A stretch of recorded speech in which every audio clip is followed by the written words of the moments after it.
Assalamualaikum warahmatullahi wabarakatuh. Perkenalkan, nama saya Muhammad Arifudin, BP 2011-03-1011. Baiklah, saya di sini akan membuat video yang untuk melengkapi tugas estimasi biaya. Definitive estimate. Consideration ekonomi. Yang dimaksud dengan consideration ekonomi adalah upaya yang dilakukan baik dalam proses prakonstruksi maupun proses konstruksi dengan tujuan untuk menekan biaya konstruksi, termasuk juga untuk menekan kemungkinan terjadinya pembengkakan biaya. Ada dua versi tentang biaya konstruksi, yaitu versi pemilik bangunan atau owner, versi pemilik pelaksanaan atau kontraktor.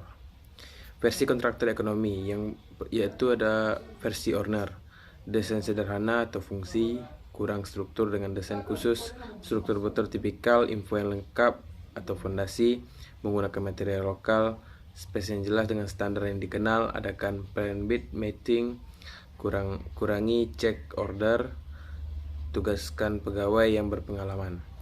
Dan versi kontraktor ada pelajaran doc tender dan lokasi proyek yang seksama, gunakan alat yang definisinya tinggi, tetapkan key method yang tepat, tingkatkan produk kerja, gunakan alat komunikasi yang baik, gunakan subkon yang ahli, adakan rapat secara rutin, terapkan konstitusi safety, jaga hubungan baik dengan masyarakat sekitar proyek. Faktor kunci dan asumsi. Customer engineer yang profesional dalam membuat custom estimate mengenal dua hal penting, yaitu asumsi dan faktor kunci yang pasti. Faktor kunci yang pasti adalah construction schedule, konstruksi metode estimasi, dasar produktivitas tenaga dan alat. Asumsi inflasi, kenaikan harga, risiko lain. Faktor pasti dan asumsi ada sesuai dengan tabel yang ada di PPT saya. Yang lanjut ke work breakdown struktur. Tahap pertama sebelum menghitung biaya adalah menetapkan susunan rincian pekerjaan berdasarkan dokumen yang ada. Yang kedua, susunan rincian pekerjaan dirumuskan melalui hierarki dan jenis proyek YBS. Yang ketiga, tiap hierarki dan proyek diuraikan menjadi item-item pekerjaan secara detail, menjadi kegiatan dilaksanakan. Yang keempat, ada seorang cost engineer terkadang mengambil spesialisasi tertentu, yaitu atau struktur M atau A atau finishing dan lain-lain sebagainya.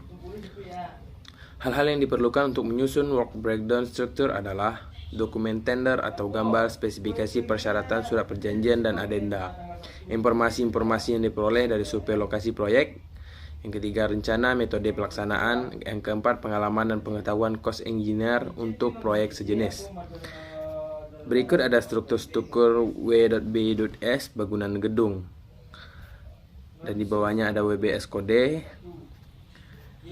Lanjut ke WBS dalam teks. WBS dalam dokumen ditampilkan dalam bentuk teks dengan diberikan kode. Bangunan gedung 1.0.0 permealias. Yang kedua 2.00 atau pekerjaan tanah. Permealias yang dimaksud adalah berbagai pekerjaan persiapan yang perlu dilakukan. Kegiatan-kegiatan ini umumnya dirumuskan melalui construction method. Biaya per lilin masuk dalam kelompok direct cost. Untuk proyek besar, biayanya per lim besarnya cukup signifikan. Contoh per lim untuk proyek gedung. Yang pertama ada soil investigation, yang kedua temporary site of office, yang ketiga ceremony, yang keempat contact document, shop and as build drawing, site overhead, cleaning, mobilisasi dan demobilisasi, tower crane, K3, dan lain-lain. Biaya proyek terdiri dari dua bagian besar, yaitu direct cost atau biaya langsung atau indirect cost atau biaya tidak langsung. Inti dari biaya proyek adalah indirect cost yang jumlah dominan mencapai kurang lebih 85% dari total biaya proyek. Keakuratan direct cost sangat dipengaruhi oleh kemampuan cost engineer yang diwujudkan dengan quality dan harga satuan atau tahap setiap item pekerjaan. Quality pekerjaan sangat berpengaruh terhadap kecermatan estimasi biaya proyek. Oleh karena itu, untuk menjamin kecermatan quantity diperlukan pemahaman tentang method of measurement yang konversi volume pekerjaan tanah.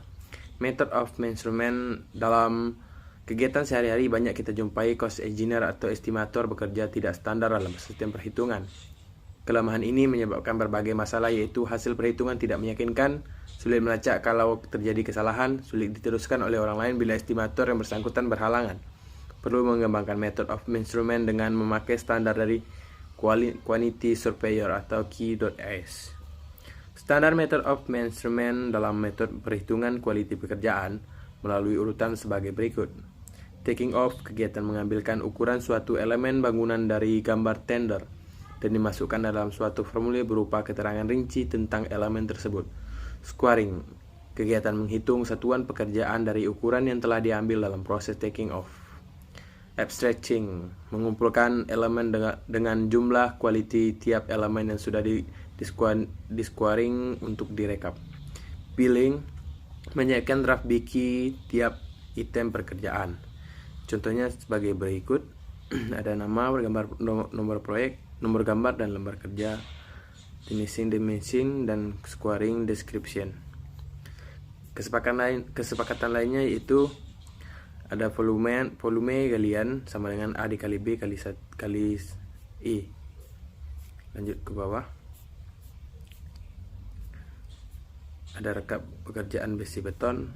Yang ketiga ada volume pekerjaan tanah. Unsur-unsur volume tanah, ada 3 jenis volume tanah. Perubahan volume tanah, faktor kembang atau susut. Dan ini ada contoh tabel konversi volume. Lanjut ke unit versus unit price. Faktor penting yang menentukan biaya setelah quality adalah unit price.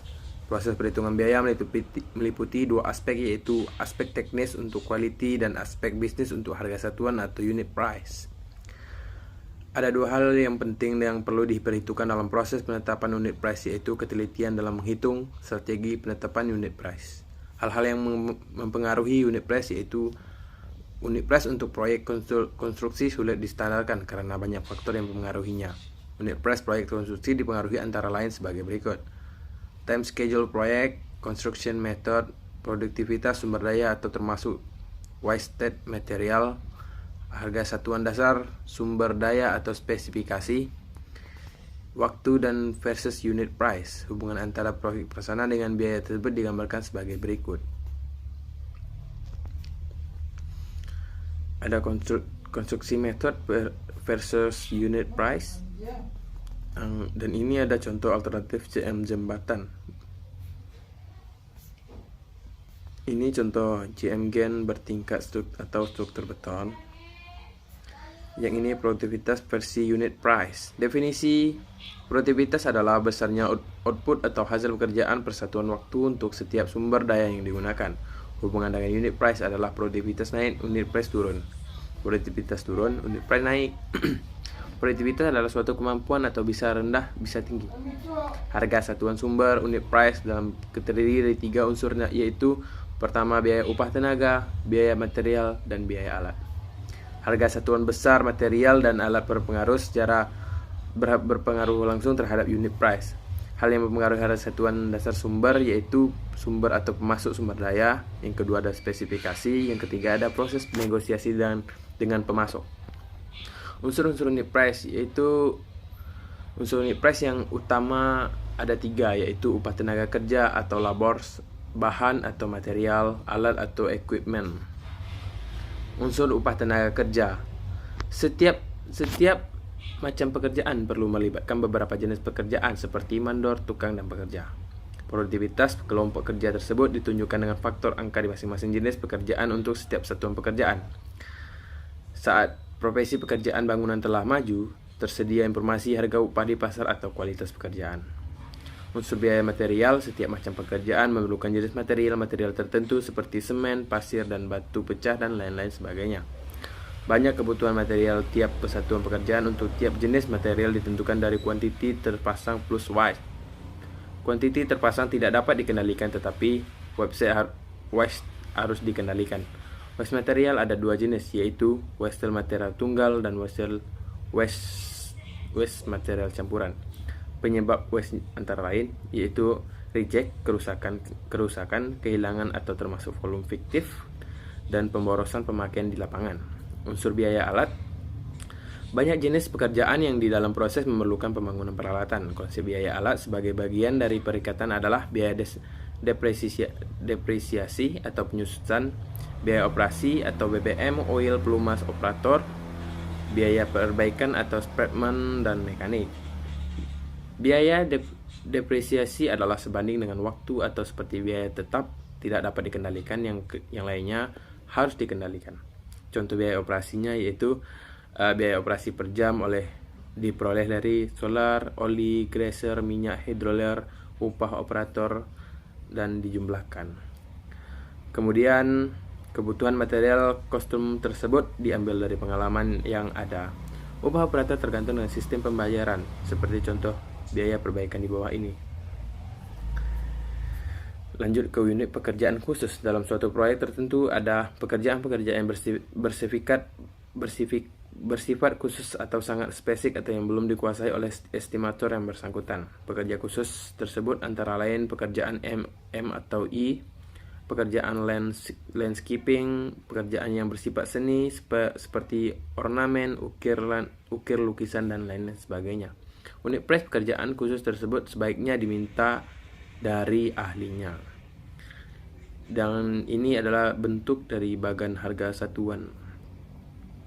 Dan di bawahnya ada unit price dalam files.